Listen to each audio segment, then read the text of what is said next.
plain English, we're going to be talking about the Romanticists, which was and the art forms present in the classical or colonial era.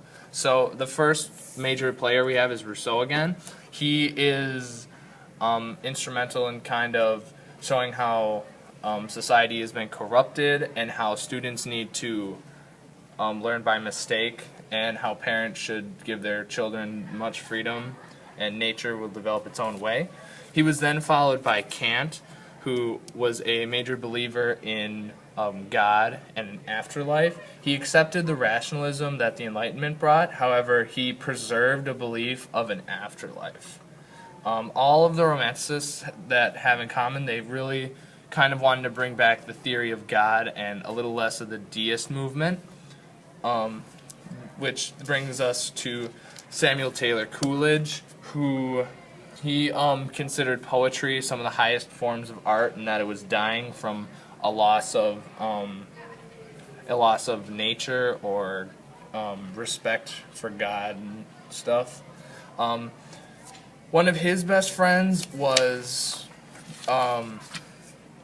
William Wordsworth, who was also, he published lyrical ballads, and his main subject was the aging and urban living in corruption in a time without God.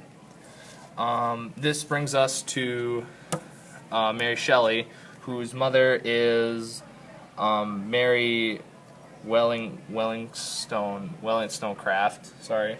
And she is famous for writing the book Frankenstein, which is considered one of the first scientific novels, and it's also written by a woman, which brings more Enlightenment ideas forward.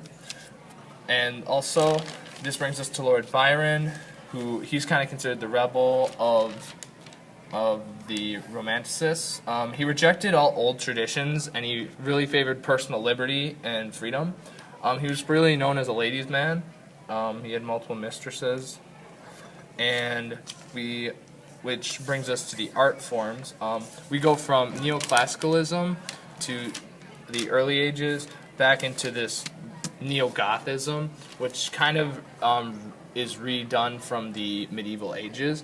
It's used in a lot of building. It's also it's with European structures mixed with the medieval structures to kind of compare and contrast.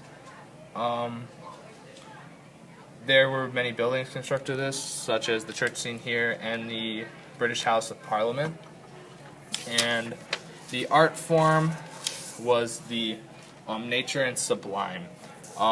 This art form, it has a lot of edges. It's supposed to portray strict emotion, a sense of power,